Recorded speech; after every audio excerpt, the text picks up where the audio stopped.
Doctor Eddie Valverde, este, nos gustaría saber cuál es su opinión alrededor de las precandidaturas de más de 8 ciudadanos nicaragüenses que existen actualmente. Yo creo que la precandidatura es un intento de la oposición por visibilizar un liderazgo.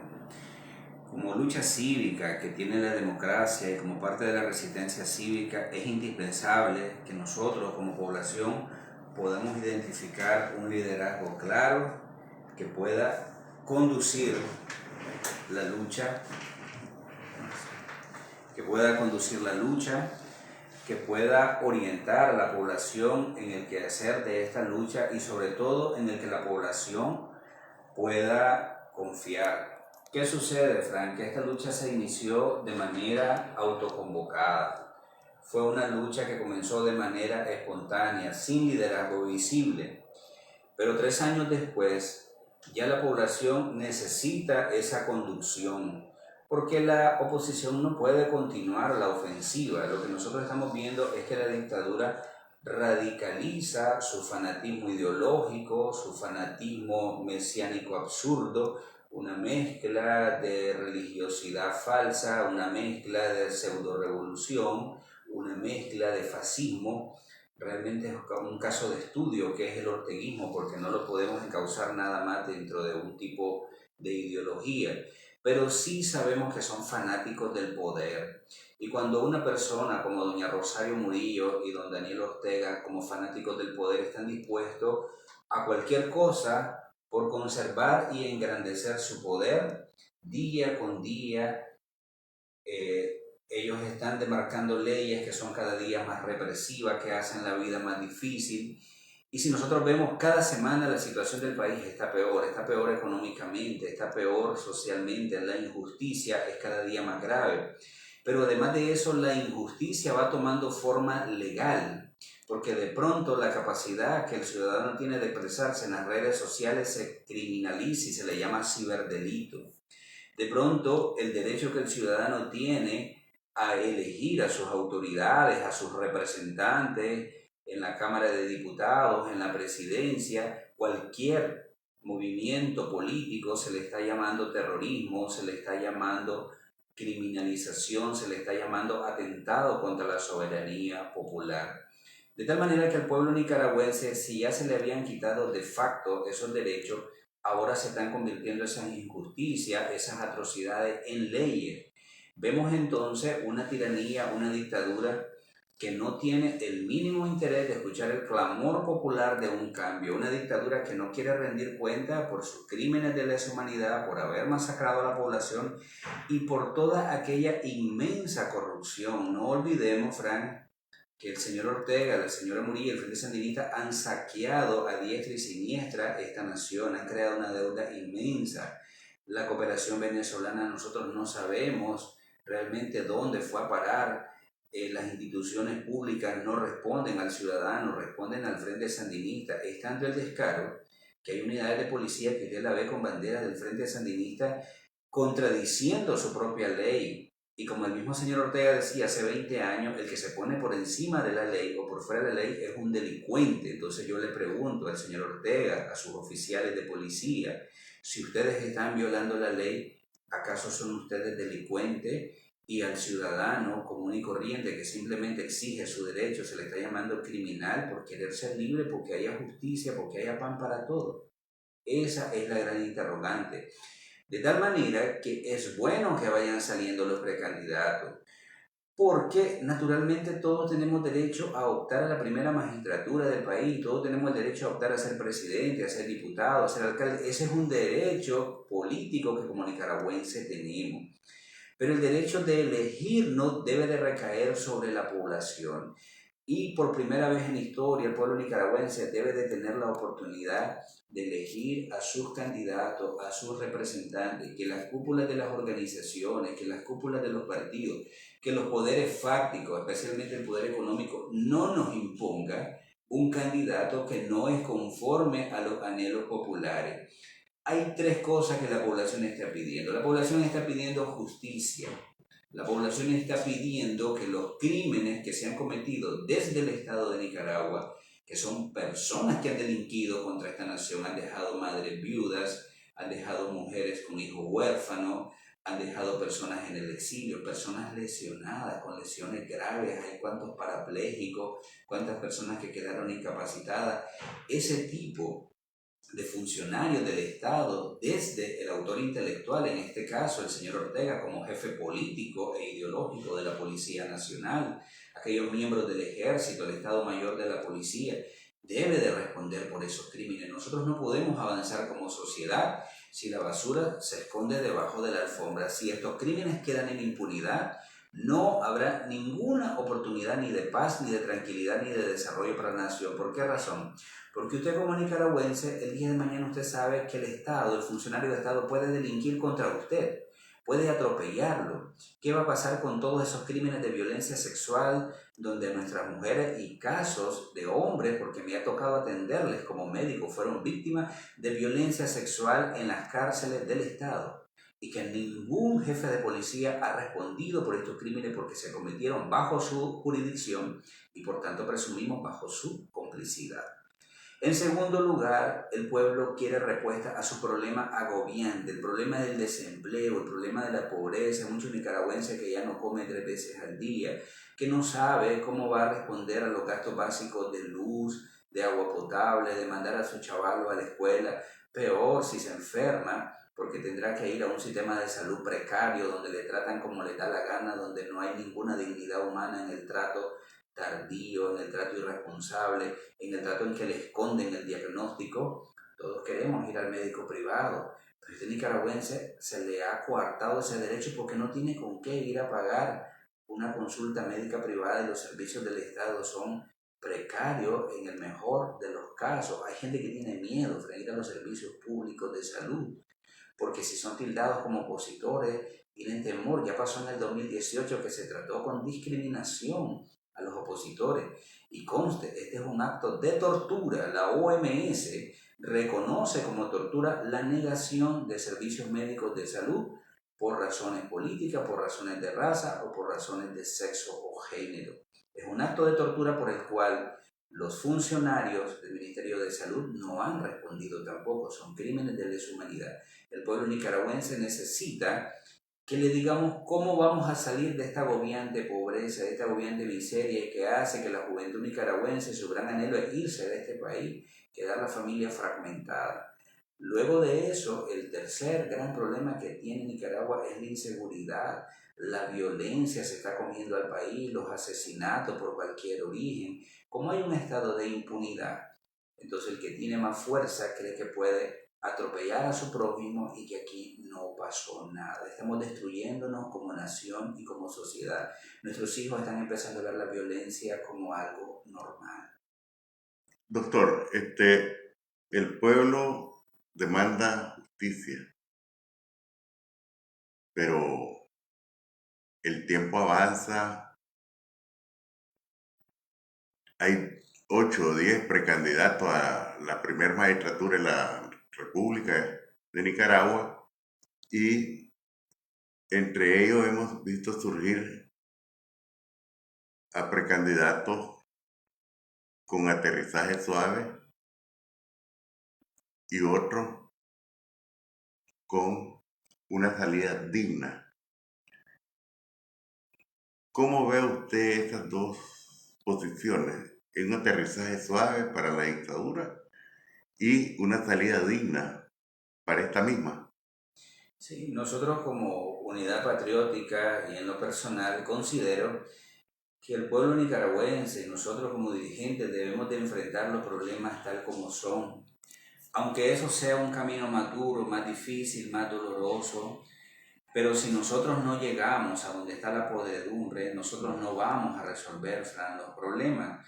Probablemente hay candidatos que en aras de lo que se llama el realpolitik, la política real, están diciendo para que el señor Ortega acepte elecciones, acepte una transición, hay que garantizarle una suerte de impunidad donde a él se le permita seguir jugando en la vida política, donde el capital mal habido de él y sus socios continúe fluyendo en Nicaragua como que así aquí no ha pasado nada, y donde todos aquellos operadores del crimen del Frente Sandinista no tengan que responder por sus crímenes. Entonces algunos dicen, bueno, eso es mejor porque vamos a quitar la represión, aunque no va a haber justicia. Es mejor a lo que tenemos hoy, que es un Estado represivo, que es un Estado que destruye la vida humana y que de todas maneras no quiere dar cuenta, porque ni modo que se vayan a juzgar a ellos mismos. De tal manera que ese pragmatismo político ignora no solo el sufrimiento de la víctima, ignora que no vamos a resolver ningún problema. Si aquí se da una transición así muy suave, diciendo en palabras de una de las precandidatas, una salida digna, pero ¿qué dignidad le puede dar a usted a una organización criminal que ha masacrado a nuestra población?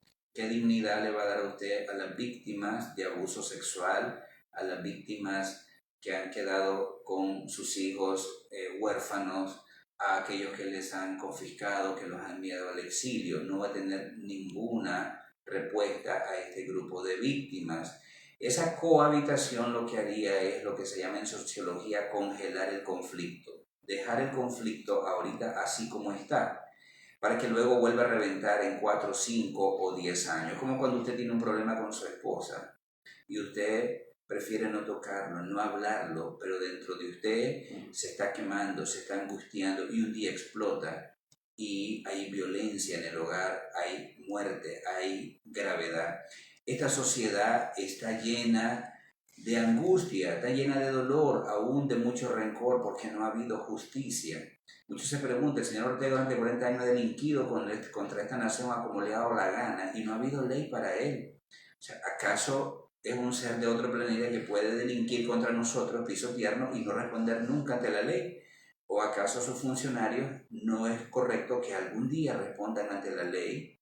Entonces, yo creo que nuestros precandidatos deben de comprometerse a que haya un proceso de justicia, no de venganza, no de violencia como la que hizo el Frente Sandinista contra la gente, no esa brutalidad, no es ojo por ojo y diente por diente, un proceso en que aquellos señalados por la masacre desde abril 18 y otros crímenes que se cometieron antes, como los crímenes del Carrizo, como los crímenes de los hijos de doña Elia Valle y muchos otros campesinos que han quedado en el anonimato de sus crímenes, tengan que responder. El Estado Mayor del Ejército tiene que responder, el general Avilés tiene que responder por los crímenes de los hijos de doña Elia Valle. Fueron cometidos por oficiales del Ejército bajo su mando. Hay una cadena de mando, él es responsable.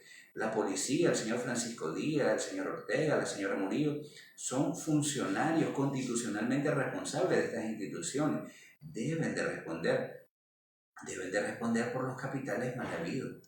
No es posible que haya una ley de anti-enriquecimiento ilícito y que no se aplique. Yo recuerdo que en el 2006 el señor Ortega declaró un patrimonio de $170,000. Entonces tenemos que comparar si ese era su patrimonio, porque eso fue lo que él declaró. Lógicamente ni siquiera su casa vale eso, pues. Ni siquiera uno de los Mercedes-Benz en los que anda, que son varios. Sin embargo, ¿cómo es posible entonces dónde están los millones de la cooperación venezolana? Tendríamos que corroborar con lo que entró y con lo que debe de salir. Si su salario es $3,000, $3,000 para ese nivel de vida no te da ni para pagar los servicios básicos, es un nivel de vida muy caro. Entonces no es posible que se haya vuelto multimillonario él y su familia con un salario de $3,000 mensuales.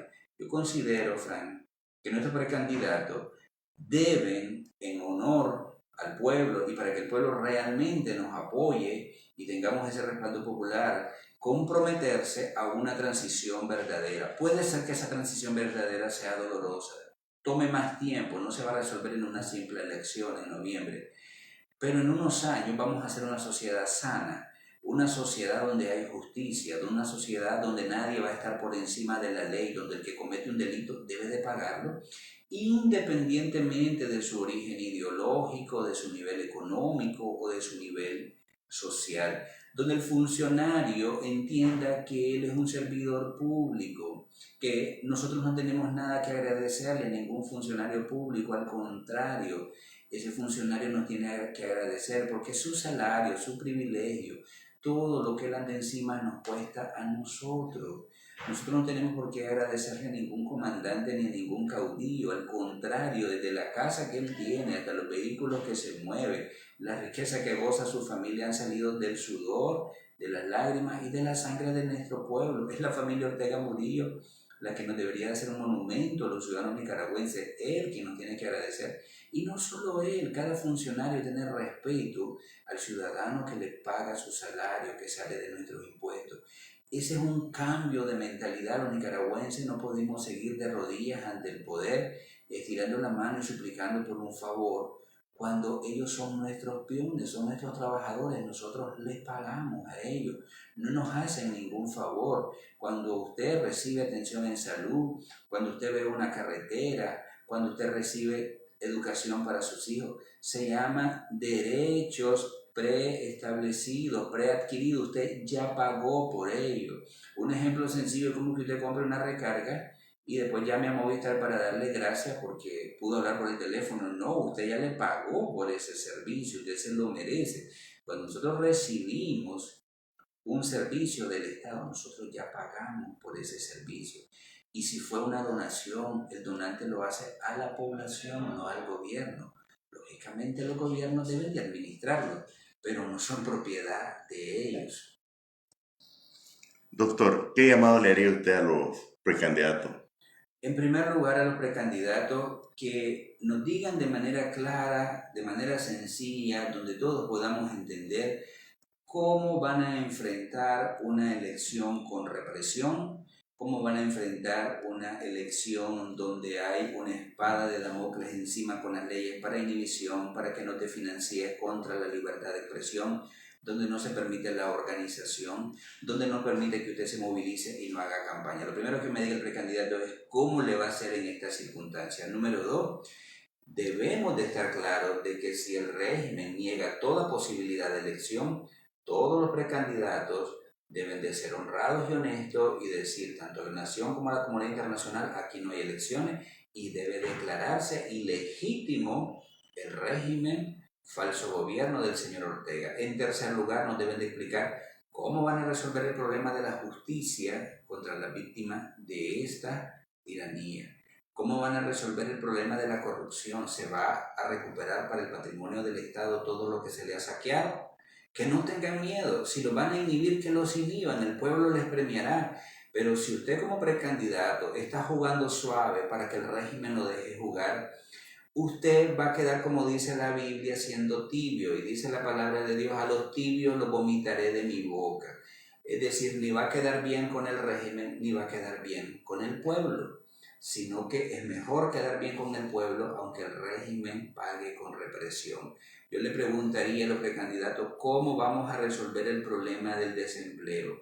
¿Cómo vamos a resolver el problema del salario mínimo, que es realmente miserable en Nicaragua? Apenas usted puede comprar un tercio de la canasta básica, o sea, el 70% de los nicaragüenses están condenados a vivir en precariedad, ni siquiera le alcanza para los granos básicos, para el papel higiénico, para la pasta de dientes, para el transporte, para los servicios básicos. ¿Cómo usted va a resolver ese problema? Porque Ortega va a dejar un país en quiebra, tenemos que estar claros, un país saqueado, un país endeudado 10 veces más que como lo dejó don Enrique Bolaño. ¿Cómo se van a pagar esas deudas?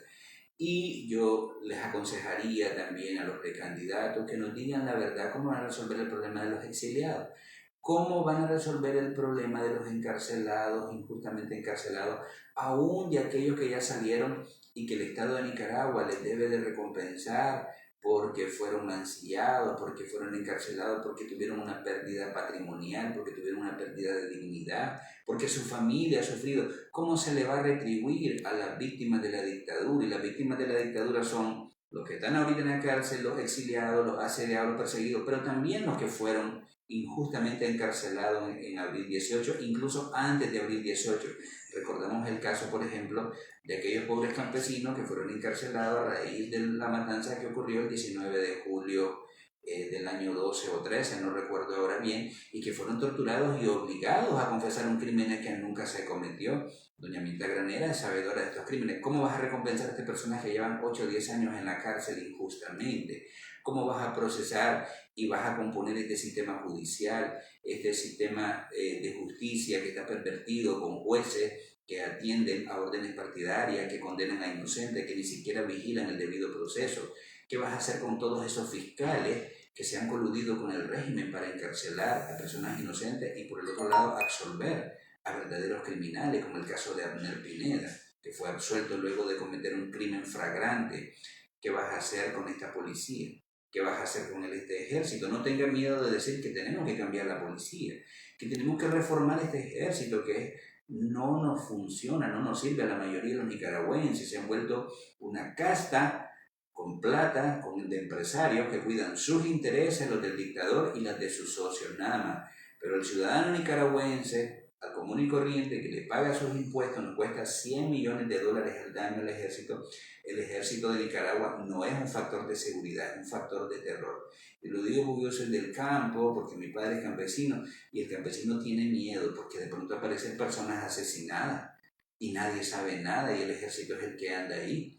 Estas cosas deben de esclarecerse. No podemos continuar con un ejército genocida, con una policía genocida, totalmente corrompida, que toma a un muchacho en la vía pública con una bandera protestando y aparece testificando el policía que llevaba armas y droga.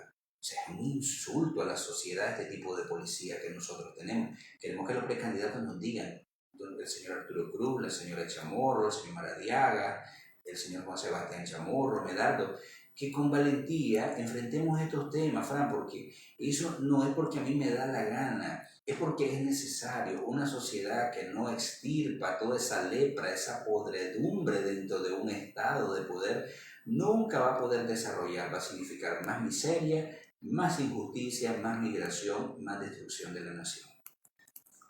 Doctor, para ya ir concluyendo en nuestro primer programa de Comicios 2021, La Voz del Pueblo es la voz de Dios. Queríamos saber cuál es su opinión sobre si el candidato que salga, el candidato único que salga de la oposición, debe ir a elecciones sin antes haber sido puesto en libertad los presos y las presas políticos. Bueno, esa es una decisión que se debe de tomar probablemente terminado mayo, comenzando junio, porque hasta este momento la oposición tiene que luchar para que haya condiciones de elecciones competitivas, de elecciones libres, de elecciones justas. Al menos las condiciones que le permitan al ciudadano votar, que su voto cuente y de que pueda haber la capacidad de que se desarrolle una campaña. Si no hay posibilidades de esto, es natural que no se debe de ir a elecciones porque el fraude está ya desde antes garantizado. Ahora, la pregunta es que debe de irse o no con prisioneros políticos. Mira, Fran, lo que nosotros debemos de luchar es porque salgan, porque nuestros hermanos están sufriendo. Y cada día que pasa son personas que están angustiadas, que sus familias están totalmente maltratadas, son personas que les está faltando hasta la parte elemental de su alimentación. Muchas veces el que está encarcelado es el sostén de su familia. Nos conta porque en nuestra organización tenemos al hermano Wilber Pérez encarcelado, vemos las tragedias y las dificultades que pasa su anciana madre y su esposa.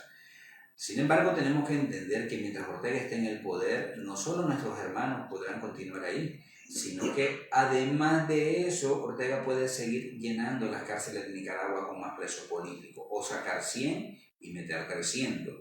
De tal manera que si en las elecciones existe verdaderamente la oportunidad de cambiar el gobierno, lo mejor sería, y no te saca a Ortega los presos políticos porque estamos claros, la llave la tiene Ortega de las cárceles, no las tiene la oposición. Si hay posibilidad de ir a elecciones y ganar esas elecciones, nosotros debemos de ir a esas elecciones porque tomando el poder vamos a sacar a todos los presos políticos y vamos a evitar que sigan entrando políticos. Quiero recordarte, Fran, que el Frente Sandinista en el año 89, aunque se comprometió a sacar a los presos políticos antes de las elecciones del 90, no los sacó a todos, especialmente a aquel grupo que le decían el grupo de los 25, que eran los que tenían condenas más grandes y más graves, muchos de ellos exguardias somocistas. Y fue hasta que doña Violeta llegó al poder que dio inmediatamente una amnistía por el cual salieron estos reos políticos. Algunos de ellos se exiliaron inmediatamente. Lo que quiero decir es, lo correcto sería que aquí no haya preso político para ir a elecciones y que haya condiciones de libertad de política, que yo me pueda organizar, que yo me pueda movilizar, que haya libertad de expresión, que yo pueda hacer campaña. Estamos de acuerdo que con este régimen lo menos que quiere hacer es reconocer nuestros derechos políticos y nuestros derechos humanos. Pero si la oposición tiene un buen candidato, si la oposición logra movilizar a la población, si Ortega sigue con las cadenas encerrando a nuestros hermanos, pero tenemos la oportunidad de ganar las elecciones, de cambiar el gobierno y a partir de ahí sacarlo, debemos de ir a elecciones. Porque ya lo hicimos en el 90 y fue doña Violeta una vez que estuvo en el poder que dio la amnistía para estos reos políticos. Porque también debemos de estar claros que mientras el señor Ortega esté en el poder en Nicaragua o alguno de los miembros de su familia, aquí no habrá seguridad para nadie. Cualquiera puede terminar en la cárcel, cualquiera puede terminar confiscado, asesinado, desaparecido o exiliado. En otras palabras, el cambio de gobierno es fundamental. Por eso es fundamental la unidad, que las cúpulas de partidos, de organizaciones y candidatos comprendan que este no es un juego de tablero o de ajedrez para ver qué gano yo, qué gana el otro. Se está jugando el futuro de más de 6 millones de personas que estamos agobiados con este régimen. Aún los que trabajan en el Estado, muchos de ellos están agotados de ser pisoteados y ser utilizados como ficha por el CLS, por el liderazgo del Frente Sandinista dentro del Estado.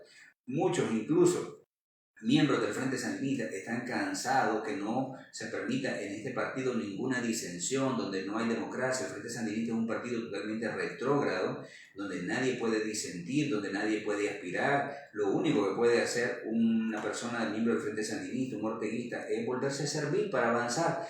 Y estemos claros, hay personas que tienen vocación de servir, pero hay aún miembros del Frente Sandinista que tienen aspiraciones propias, aspiraciones legítimas, que son personas correctas y que deberían de aspirar también a liderazgo. Si el Frente Sandinista no se moderniza, el Frente Sandinista va en vías de extinción como partido, porque una vez que desaparezca el señor Ortega, ya sea porque se le acaba el poder o porque Dios así lo quiere y se acaba su vida, el Frente Sandinista se acabó porque nunca se modernizó, nunca dio lugar a la autocrítica, nunca dio lugar a la regeneración de la juventud. ¿Dónde están esos liderazgos populares del Frente Sandinista? No existe. Funciona como una mafia donde el que está arriba le ordena a los demás y simplemente se vuelven serviles del presidente, pero no en ningún momento son funcionarios que proponen o personas que responden a sus bases populares. Hay una propuesta de reforma electoral, a la ley electoral, perdón. Cuando un régimen de esta naturaleza tiene una planadora en la Asamblea Nacional y la oposición no tiene un solo diputado, ¿usted ve posibilidades de que se puedan lograr esa reforma? El régimen hasta este momento no ha dado ninguna señal de que tiene voluntad política de escuchar el clamor de la población.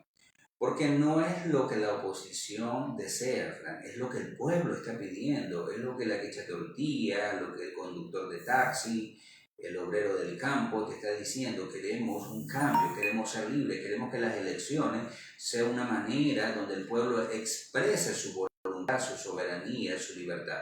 Pero ¿qué sucede? Lo que nosotros vemos es que cada vez se imponen más leyes represivas.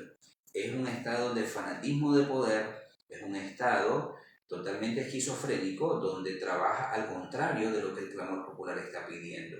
De tal manera que esto no es cuestión de tiempo para que haya reforma, ni es cuestión de que no hay tiempo, ni es cuestión de formalismo legal. Al señor Ortega en una noche se le ocurrió aprobar la ley donde vendió la soberanía patria a un chino. Sus diputados fueron totalmente diligentes cuando así se los mandó.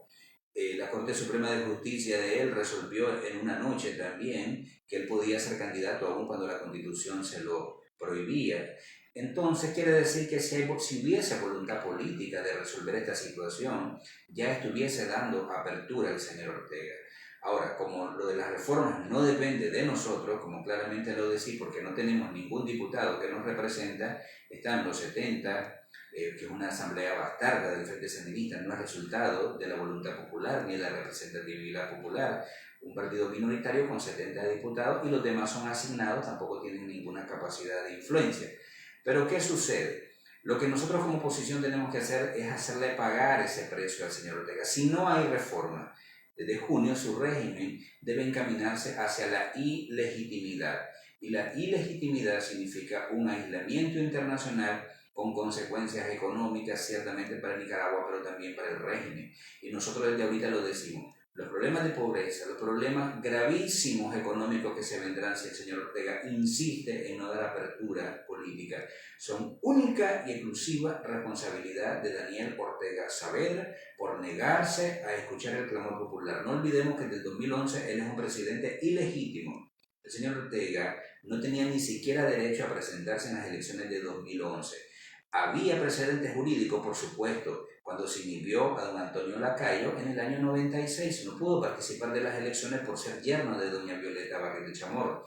Ya había jurisprudencia. La señora Rosario Murillo no podía ser candidata a vicepresidente. Hicieron una interpretación antojadiza, totalmente esotérica de la ley para ponerla de tal manera que toda esa ilegitimidad, toda esa ilegalidad, los fraudes electorales, las masacres, el señor Ortega tiene sus manos manchadas de sangre, es un presidente inmoral para la nación, con una ilegitimidad de ejercicio, una ilegitimidad de origen porque es fruto de un fraude, ilegitimidad constitucional porque violó la Constitución para reelegirse. Entonces, todo lo que ha venido ocurriendo, el señor Ortega es el principal responsable. Aquí no debieron haber habido ni un solo muerto. No debió haber habido ni un estudiante masacrado, ni un policía muerto, Fran. Porque también estos hombres que murieron son nicaragüenses. Fueron a matar a sus hermanos por un salario y muchos de ellos, el pueblo en defensa propia, también los terminó asesinando. Otros murieron en circunstancias oscuras. Pero este policía no debió haber muerto. También llegó dolor y luto a su familia. Todo por el fanatismo y el capricho de poder del señor Ortega. Si aquí ha habido una transición en el 2011 donde se permite al pueblo expresar su vocación y su preferencia, tendríamos problemas, pero no de asesinatos, no de torturas, no de presos políticos. De tal manera que si el señor Ortega insiste con mano de hierro en quedarse en el poder, las consecuencias económicas van a ser desastrosas. Aquí los tratados comerciales se van a acabar, Nicaragua va a quedar sin préstamos, va a quedar totalmente aislada. Nos empujamos hacia una condición parecida a lo que ocurre ahora mismo en Venezuela o que ocurrió en Nicaragua en los 80. Y la responsabilidad de esa catástrofe económica es exclusiva del señor Ortega y del Frente Sandinista y sus cómplices.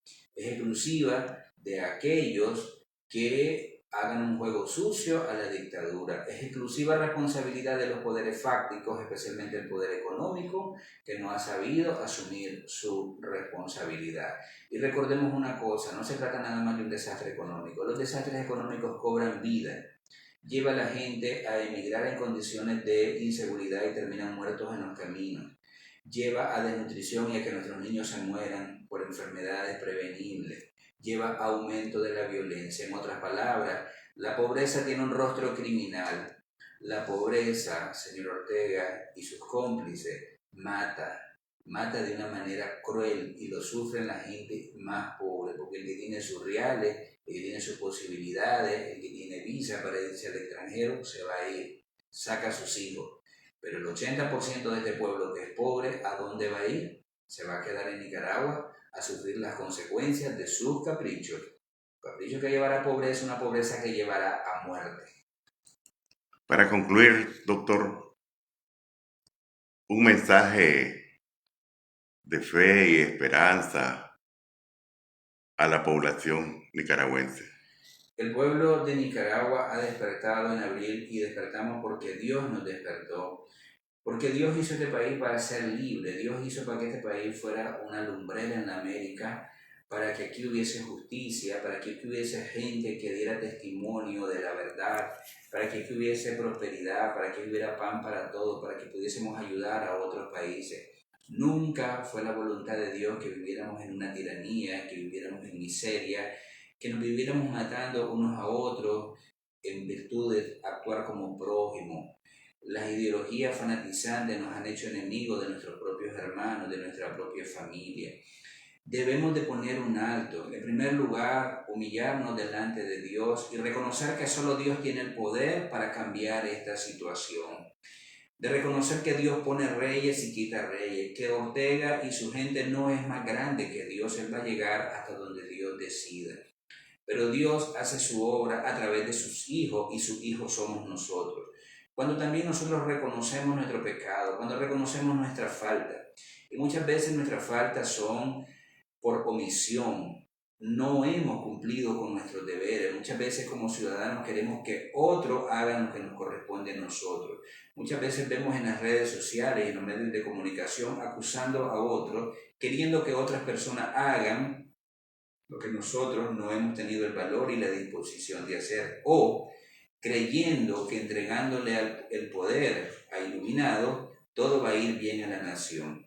Las únicas sociedades que progresan en el mundo y que lo hacen con libertad y justicia son aquellas que se organizan, que cada ciudadano asume su responsabilidad, fiscaliza el poder, le exige a quien está en el poder que use correctamente sus recursos y le pone límites al poder.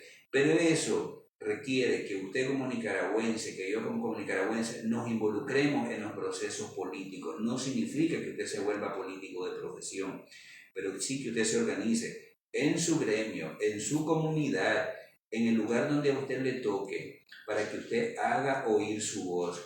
Y que el día de mañana que salga la dictadura, porque con la ayuda de Dios la dictadura va a salir, este cambio es irreversible. La dictadura con su represión, con sus leyes puede hacer más lento y más doloroso el proceso, pero la dictadura de Ortega está muerta, está agotada, no tiene ninguna posibilidad de resolver los graves problemas de Nicaragua. El señor Ortega es una persona que cada vez va hacia la baja, su senectud ya no le va a permitir más nada, pero nosotros debemos de entender que este cambio no lo podemos desperdiciar como se desperdició en 1979. Nicaragua se puede haber convertido en una sociedad justa, en una sociedad libre, en una sociedad con mejor educación, con mejor salud, con mejor infraestructura, pero en cambio se volvió aún peor que la sociedad somocista, más pobre, más violenta, más atrasada, más caudillista. No debe ocurrir lo mismo. Quienes tomen el poder una vez que salga esta dictadura deben de estar comprometidos con la población, pero más que eso, la población debe estar comprometida a fiscalizarlo. Y si estas personas resultan un fiasco, si estas personas resultan corruptas, si estas personas resultan que no responden a los intereses de la población, debemos de estar organizados para cambiarlos. Porque no se trata de darle un cheque en blanco a nadie que llegue al poder. Después de Ortega no debe de haber nunca más una dictadura. Con la gracia de Dios, la maldición de dictadura se va a fundir con el señor Ortega. Esta es la última dictadura. Después de 200 años debemos de esperar un proceso donde los ciudadanos nicaragüenses tengamos libertad, tengamos justicia, tengamos esa paz que necesitamos y nos merecemos. Muchas gracias, doctor Eddie Valverde.